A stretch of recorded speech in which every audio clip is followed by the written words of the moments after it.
हमसे कहा जा रहा है कि भावना आहत कर दिया। भावना कबीर साहब ने आहत की है। काकर पातर जोर के मस्जिद लई चुनाए, ताचड़ मुल्ला बाग दे क्या बहरा हुआ खुदा है। और पातर पूजे हर मिले तो मैं पूजूं पहाड़, ताते ये चाकी भली पीस खाए संसार। उन्होंने कम भावना आहत की है क्या? अरे जिस पुरखे का नाम ले रहे हो ओबीसी समाज के लोगों, आपसे केवल एक गुजारिश, जहां जहां आपके घर में धार्मिक ग्रंथ रखे हैं उन सब की बगल में भारत का संविधान और मंडल कमीशन रख दीजिए, आधा काम उसी समय हो जाएगा। मंडल कमीशन और भारत का संविधान अनुच्छेद 51 कहता है कि हम भारत के नागरिकों में वैज्ञानिक चेतना का विकास करेंगे। और इस देश के टीवी मीडिया पर बैठकर यहां बोला जा रहा है कि एक बाबा जो किस्मत बता रहा है, वो चमत्कार कर रहा है, पूरे देश को अंधविश्वास में ढकेल रहे हैं। बिरसा, फूले, अंबेडकर, पेरियार के वारिसों, आपके ऊपर जिम्मेदारी केवल अपनी जाति और अपने लोगों को बचाना नहीं है, इस मुल्क को बचाना है, क्योंकि इस मुल्क को हमारे पुरखों ने बनाया है। ये बर्बाद कर रहे हैं। आप बताइए, अपने दोस्त को अमीर बनाया और कल को उसका शेयर गिर गया और वो भी कोई फ्लाइट पकड़ करके विदेश भाग गया तो क्या होगा? और इसलिए इस देश को बेच दिया। इसलिए ओबीसी किसी दौर में सोया नहीं था, न अभी सोया है। वो तब भी जगा था और आज भी जगा है और आगे जगा रहेगा। जवाब नंबर 1, जब तक गुजरात का मुख्यमंत्री होने के बाद वो राजनेता महोदय, उनको जाति नहीं याद आई। जब प्रधानमंत्री का चुनाव लड़ना हुआ तो मैं ओबीसी मां का बेटा हूं, सेल्फ मेड ओबीसी हैं वो। असल में अगर ओरिजिनल ओबीसी होते, वो विरासत में वो दर्द पाए होते, वो जोखिम उठाए होते, तो इतने साल प्रधानमंत्री रहने के बाद एक बार मंडल कमीशन का नाम लिए होते। अगर नहीं लिए तो तुम फेक ओबीसी हो, ये बात हम कहने आए। तो मंडल कमीशन के अनुशंसा में प्राइवेट सेक्टर में रिजर्वेशन, प्रमोशन में रिजर्वेशन, प्रमोशन में रिजर्वेशन नहीं है तो इस मुल्क के 99% प्रोफेसर, 99.99% जज, इंजीनियर, वकील, डॉक्टर आज भी 3% लोगों के कब्जे में है। इसलिए हम कह रहे हैं प्रमोशन में रिजर्वेशन, प्राइवेट सेक्टर में रिजर्वेशन, और जितनी आबादी है उतना रिजर्वेशन दोगे तब मानकर चलिए कि ओबीसी की ऐसी लड़ाई आगे बढ़ेगी।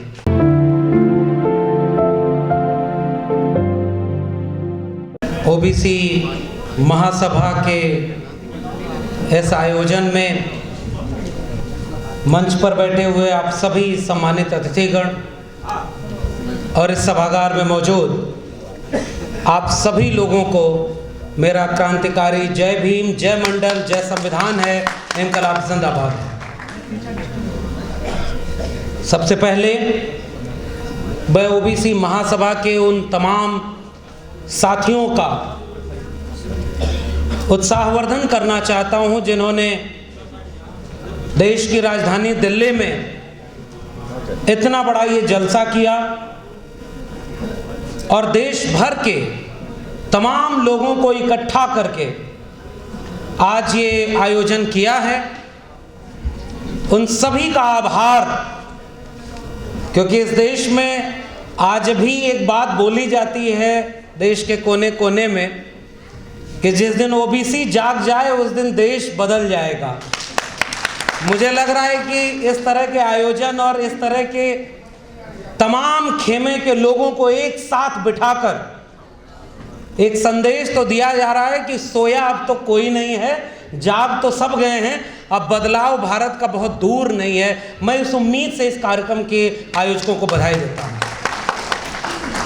और ये बात इसलिए भी गौरतलब है कि इस मुल्क की आधी से ज्यादा आबादी जिसे एक पहचान के नीचे संगठित होकर के इस मुल्क को बनाने और बचाने की लड़ाई लड़ने का मादा रखती है, उन किसान, कामगार, कमेरा, मेहनतकश आवाम के बीच ये जितनी ओबीसी में आने वाली जातियां हैं, ये सब वो लोग हैं जिन्होंने अपने हाथ से श्रम करके इस दुनिया को रहने लायक बनाया है। तो ये दुनिया बर्बाद हो रही हो तो बचाने वाले भी आप ही हैं।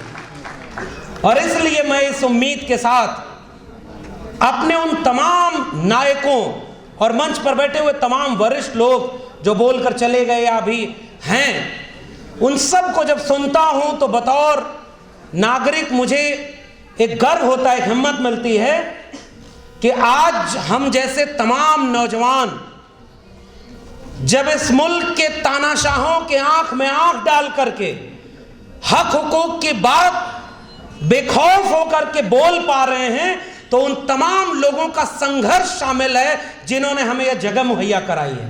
अगर ये न लड़े होते तो शायद हमें ये मौका न मिल पाता। उनमें से कुछ तस्वीरें इस पोस्टर पर हैं।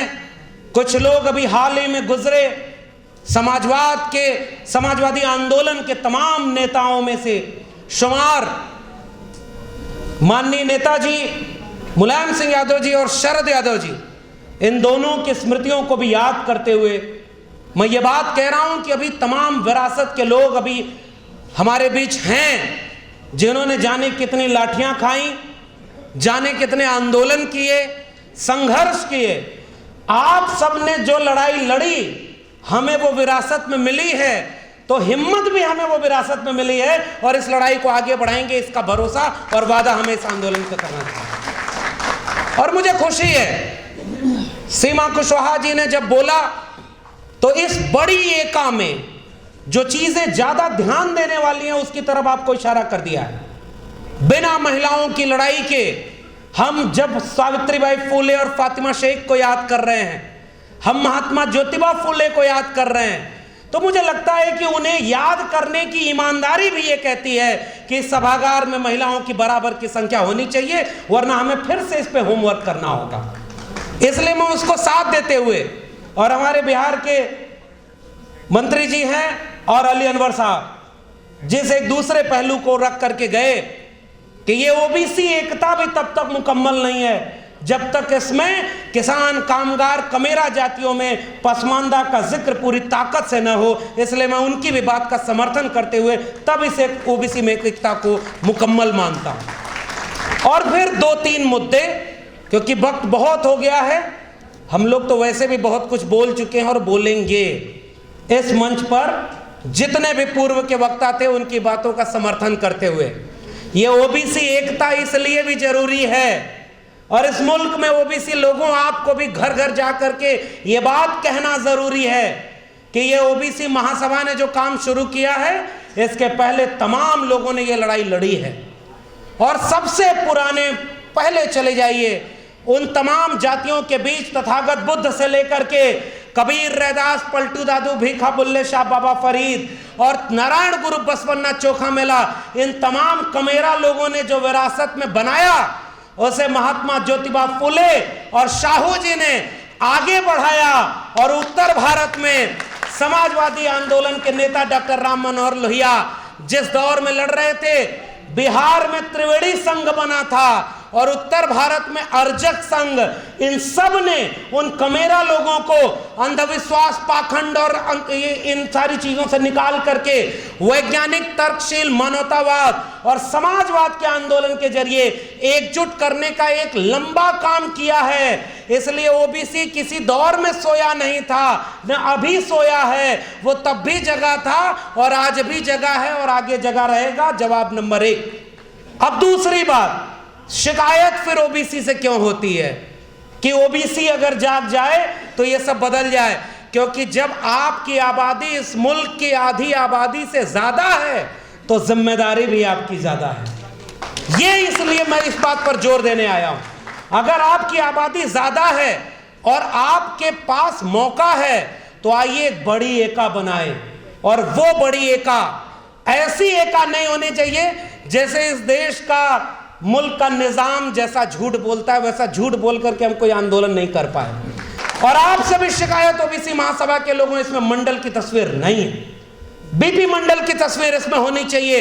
क्योंकि डॉक्टर भीमराव अंबेडकर के बाद उस शख्स ने इन बिखरी हुई 3743 जातियों को एक पहचान दिया, ओबीसी। और आज चुनाव जीतने के लिए प्रधानमंत्री से लेकर कैबिनेट मंत्री तो को भी बताना पड़ रहा है कि हम ओबीसी हैं, तो ये अपनी ताकत को पहचानिए और अपनी विरासत से जुड़िए, आधा काम यही हो जाएगा।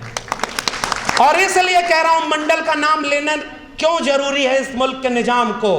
आप कहते हो कि ओबीसी हैं तो मंडल की बात इसलिए हम कर रहे हैं हमारे अतिथि महोदय बोल कर गए, बाबा साहब ने जब इस्तीफा दिया तो हिंदू कोड बिल के बाद ओबीसी कमीशन न गठित किए जाने का एक बात कह करके गए थे।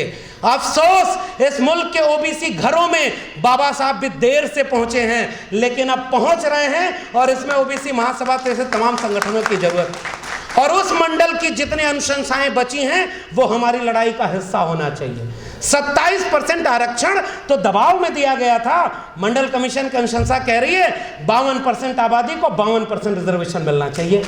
यह सबसे बड़ा सवाल था। इस देश का ओबीसी प्रधानमंत्री अगर वाकई ओबीसी है तो पहली घोषणा यह करे कि मंडल कमीशन की केवल 2 सिफारिशें लागू हैं।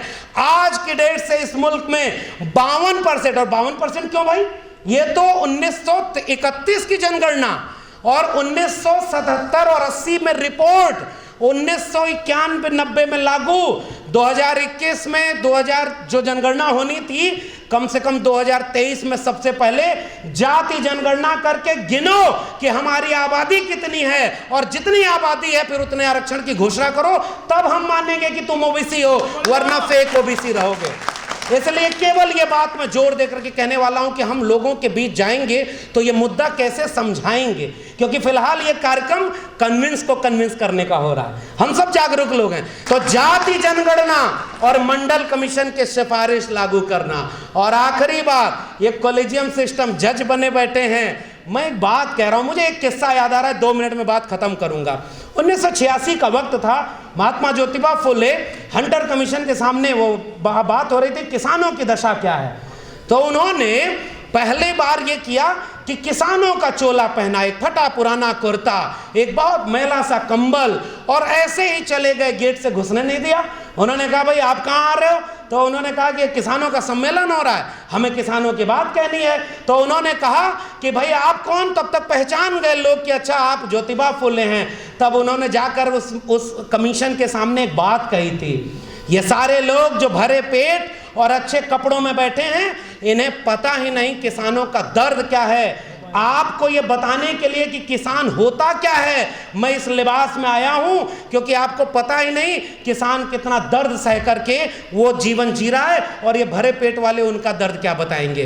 इस मुल्क को अगर बचाना है ओबीसी महासभा के लोगों, तो ओबीसी को तो एकजुट करना ही करना, इसके अलावा आपके पास कोई रास्ता नहीं। जब भारत बर्बाद होगा, संविधान बर्बाद होगा, तो कितनी भी बड़ी जाति की महासभा होगी, एक दिन उसका भी नंबर आएगा।